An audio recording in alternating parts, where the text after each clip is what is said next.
This is the Jackson Neill Sports Podcast.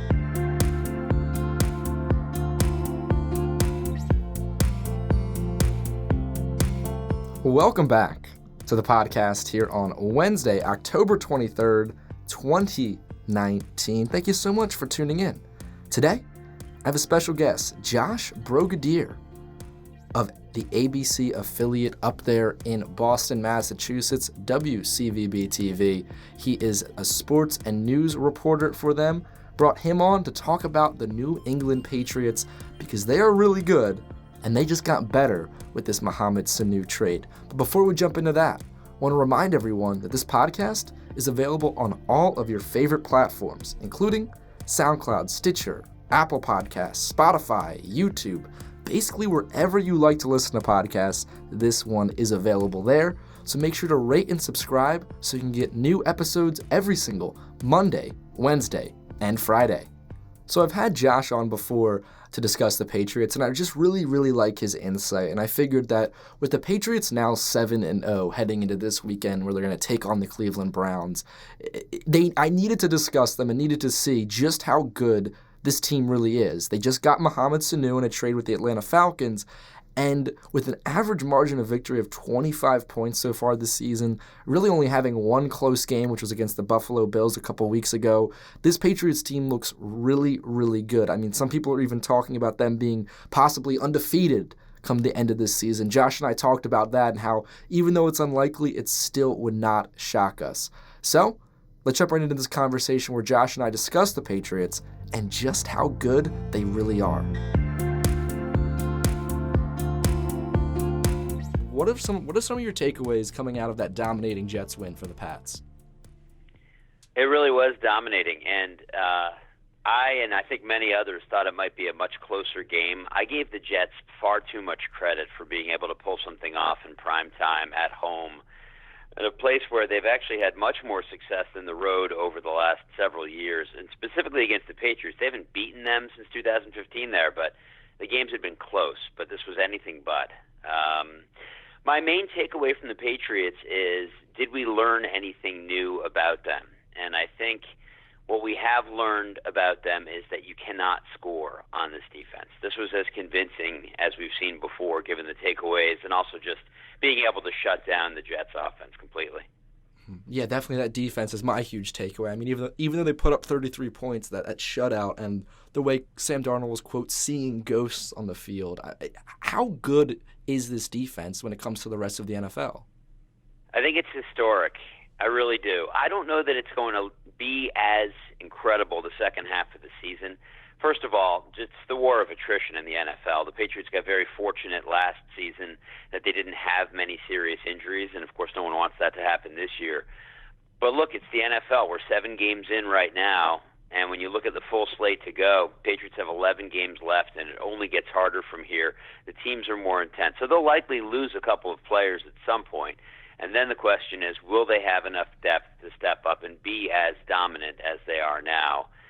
But, I mean, amazing team speed. The secondary looks great. I think the defense, especially in the middle of the field, is what most teams fear. You can't just make that 8-yard dump-off pass and not expect to be lit up by one of 3 or 4 linebackers or anybody who might be coming over the middle. So it's imposing from the front line all the way back. Mm-hmm. I guess, so you mentioned depth right there. Would that be what you would say is, I guess, the biggest weakness for this defense? Because it doesn't look like there's many weaknesses. Yeah, they don't really have a huge weakness or anything glaring. I mean, I don't want to make it sound like they don't have some depth. They do, especially in the secondary. They've got guys who can step up again and again. Maybe if there is one slight weakness, and I wouldn't even use the word weakness, I think we're really we're reaching here to find anything. But if there is, potentially it's just that very front end.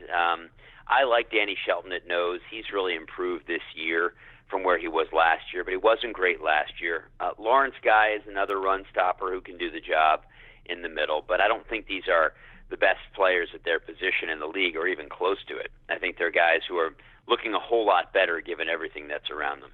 Mm-hmm. And I know in that Jets game that the Patriots were able to get so much pressure on him because they were blitzing him and it was a younger quarterback. And when you have a younger QB, you can throw those extra blitzers there. But do you think this is a Patriots defense that maybe when they go up against a more seasoned QB or a more talented one, thinking of somebody maybe like Patrick Mahomes later in the season, do you think they're still going to be able to get that pressure from that front four even without maybe blitzing the QB? I think they'll probably have to be a bit more selective when they have a more solid quarterback back there. That is certainly something you can't do in every game. We're not in that way. And when you have somebody, I mean, Darnold's somewhat mobile. He can move a little bit, but he's no Mahomes back there. He's not going to be a Lamar Jackson when they play the Ravens in a few weeks. That's the toughest game that I see on their schedule going forward. That's 2 weeks from now. So I think that you don't have that same blitzing scheme that you're going to have that you saw against the Jets, but they'll still use it somewhat. I mean, there wasn't anything really tricky about it. It's just guys overpowering other guys across from them on the field, and the Patriots just showed that success. Mm-hmm. So I kind of want to transition to the offense right now because, I mean, Tom Brady's still under center. Is this just kind of the same old Patriots offense, just Tom Brady executing and then putting up points, or is there anything kind of new for this season? Well, the running game hasn't been very good this year. I mean, even if you look at Sony Michel's numbers from the Jets, yes, he had 3 touchdowns, but these were not your traditional touchdowns where a guy is scampering 25 yards because he broke one because he's really feeling it. I mean, he had 19 carries for 42 yards. That is just over 2 yards a carry. His 3 touchdowns, the first one was an incredible kick block to the side by Ben Watson. They enjoyed having him back, and Newhouse came on the inside. I mean, when you have a seal block like that, you open up a huge lane for the running back. So Michel executed, yes, but he didn't for most of the night. Some negative carries, nothing really very strong from him. So they're doing this without a really good running game. I mean, they're using Brandon Bolden in some sets. He's a guy who seemed like an afterthought. He was cut. He was with the Dolphins. He's back. And James White has been a non-factor in the running game. Rex Burkhead's been out a few weeks in a row with a hurt foot. So I have a lot of questions about the running game, and I think some of it is the offensive line. In terms of the passing game, Mohamed Sanu is going to be a new member of this team. He is not a huge solution, but I think he's help, especially if Josh Gordon is slow coming back from his injuries to his knee and his ankle. Tom has some weapons. He doesn't have anything close to what he has had in the past. I'm sure he's jealous looking across the other side of the ball knowing what kind of defense they have, and that's really the strength of this team. Mm-hmm. And you mentioned right there the running game. I mean, if you just go down the line and the running backs they're using, I mean, you mentioned Brandon Bolden. James White really hasn't done anything. Do you think that's an area that's going to improve going forward in the season, or is that always going to kind of hold this offense back? Well, I think if they get Isaiah Wynn back at left tackle, that will help some, because that'll set up the passing game even more. And as you know, in this league, you need the run to set up the pass to set up the run. You cannot do one without the other. Now, having said that, I don't think it's going to be the strength of this team going forward. I think we can only see better from Sony Michel, because if it gets worse, that's going to be a big problem. And then they're going to be looking for other players to help out. To me, Rex Burkhead's really the X factor here. I mean, Rex Burkhead had a great few games to begin the season. Started to seem like the guy who was going to be running the ball on third down when they needed to, but now they haven't had him, and they want him back. He's also a very good pass catcher, which Sony Michel is not. I don't know if you caught that in the Jets game, a nice screen pass that he just dropped. He saw 10 yards of daylight in front of him, but then it became nighttime as soon as he dropped the ball. So I don't know that the running game will ever be the strength of this team, certainly not this year, but they need it to be even better than it is now. Mm-hmm, definitely. Yeah, and that pass catching back, I think a lot of times is a huge factor for this Patriots offense. I mean, there's the whole list of guys who have excelled in that role, and having a guy like Burkhead out, that really hurts this Patriots offense and some of like their foundational concepts. Yeah, no question. That's something they have to improve on, especially when you get to the second part of the season. I don't know how much you've looked at the Patriots' schedule, but they have a very tough 4-week stretch. They have a bye in the middle of it. Actually, I would call it a 5-week stretch. So they have a bye in the middle of it, Jackson, but they've got the Ravens, then they go, and it's at Baltimore, then at Philly, and I know Philly's down right now, but it's still a tough team. Then they have home Dallas, at Houston, and then home Chiefs. That 5-week stretch has everybody who's either at or right near 500 or better. The teams they've played against so far have been essentially dreadful. So the 7-0 start hasn't had that many tests in it yet. Mm-hmm. Yeah, I'm looking at the schedule right now, and that's kind of this part of the schedule I circled up. You think about going with the QBs they have to face. Lamar Jackson, a mobile guy. Carson Wentz, even though he's had some struggles this season, can still break a big game whenever. Dak Prescott, we've seen him be able to perform well. Deshaun Watson definitely has his moments, and then of course Patrick Mahomes. Just looking at even the QBs they have to face, those are going to probably be the 5 best QBs they see all season during the regular season. Without question. Absolutely without question. Some people might want to throw Baker Mayfield in that and make that a good 6 weeks, but I'm not convinced. Mm-hmm. Yeah, me either. I haven't seen enough from the Browns to really warrant putting them in the same kind of category as those several other teams. Exactly. So you mentioned Mohamed Sanu. They just got him in the trade. What do you think he adds to this offense? Well, he's a big target, right? 6'2", whatever he is, 215, 220, kind of a receiver. In fact, he somewhat mimics what Josh Gordon can give you. And I have to believe they know more about this Gordon injury. And just the idea that Josh Gordon's a player you can't quite rely on like most guys in the NFL because of his past substance abuse problems. I mean, tomorrow he could have a problem, and we just won't know until it happens. No one wants that to be the case, but you just don't know. So Sanu gives you that sort of extra body. The Patriots have long coveted this guy. He's the type of receiver they like. He's a good possession receiver. He's not the kind of guy who's going to break one. He's not the over-the-top guy. They don't need anybody else running curls. But I think that he's a fairly complimentary third receiver for Brady. And he's someone who's been reliable in the league for 8 seasons, right?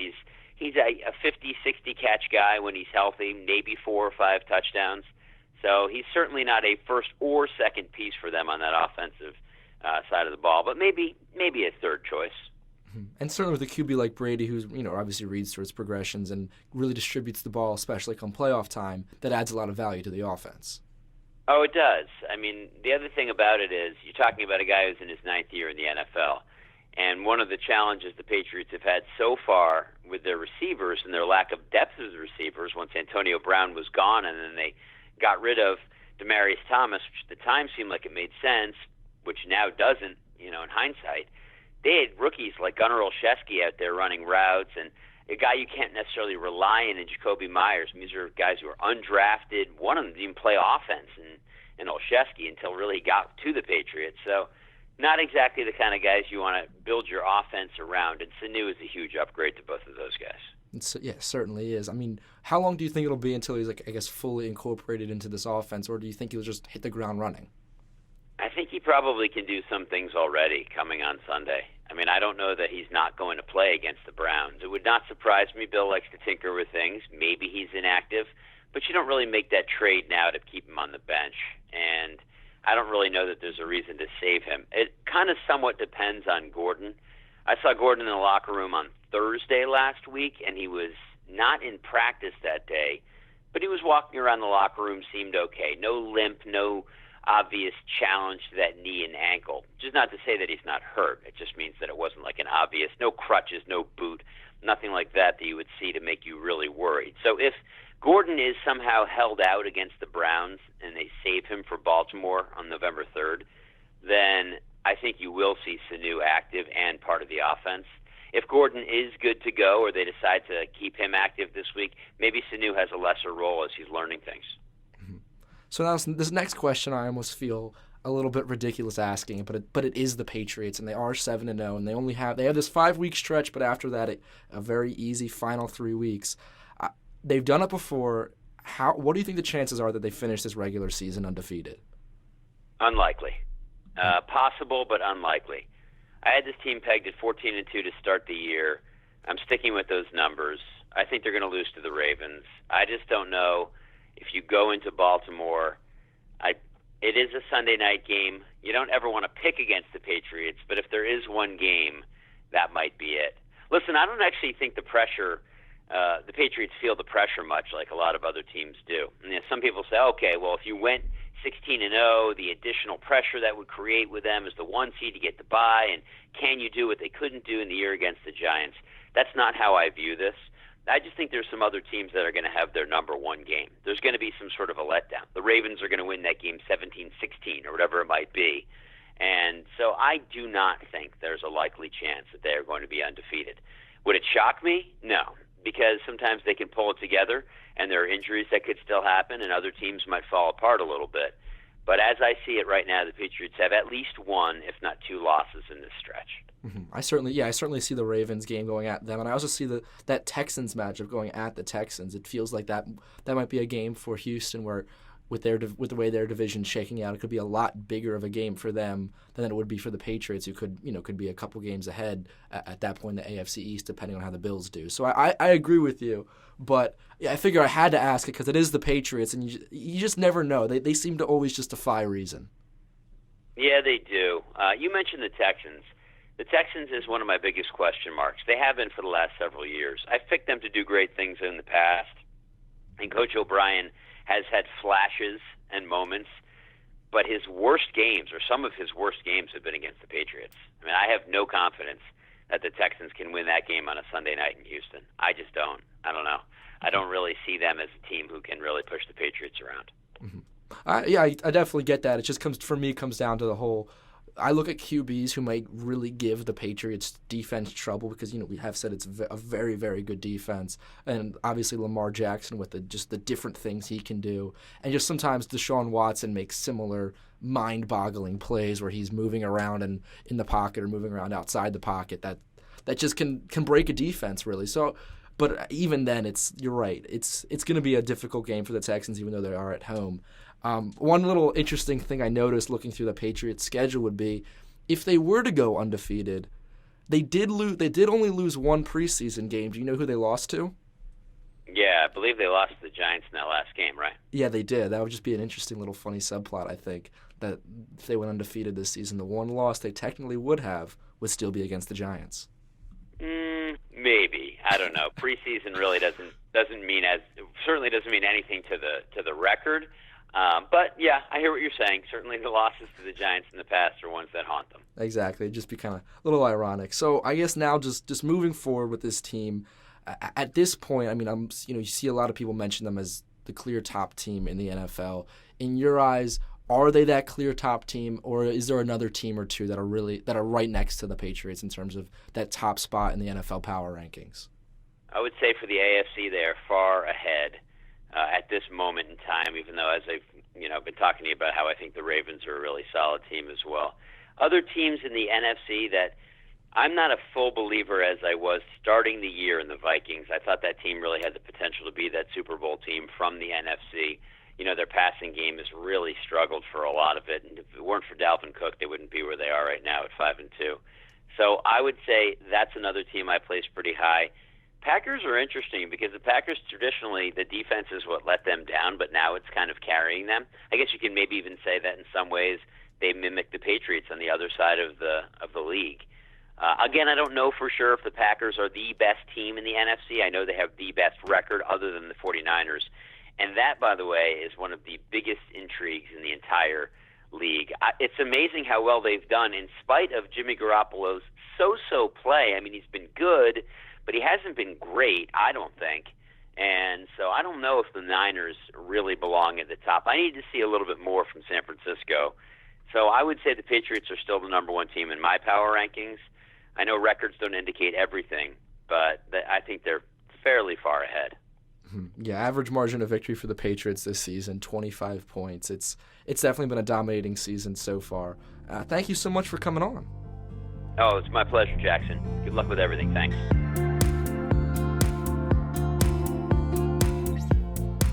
And that'll do it for this episode of the Jackson Neill Sports Podcast. Thank you so much for listening. Go down into the show notes. There, I have some links so you can check out Josh's stuff. He's a really cool voice on Boston sports, especially the Patriots, so I highly recommend that you give him a follow. Also, make sure to rate and subscribe to this podcast on your favorite platforms. Rating it really helps the show grow, and also by subscribing, you make sure you get the new episodes every single Monday, Wednesday, and Friday. Stay tuned for Friday's episode. That's going to be a really, really cool one.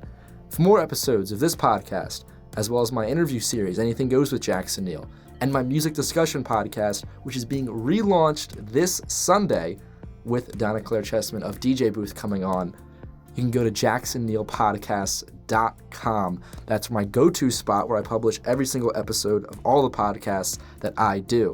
Now, if you're a really big fan of the show, maybe consider becoming a subscriber on Patreon. Over there, for just a couple dollars a month or even $1 a month, you get access to cool bonus content here from my podcasts, including bonus segments right here from the Sports Podcast every single month. I write, record, produce, do everything for these podcasts myself as a full-time college student, so any little bit of support just allows me to spend more time making these fun episodes. Link to Patreon down in the show notes. If you want to stay up to date on everything that I'm doing, all the cool places I'm going, and my great thoughts, wink wink, that you definitely want to hear, you can follow me on Instagram and Twitter at JacksonNeill20. Today's music is by Analog by Nature with their song CDK Sunday. Thanks again for listening. Tomorrow, Anything Goes with Jackson Neill, a new episode of that. Then on Friday, the Sports Podcast returns with a couple of fun guests. I'll see you all next time.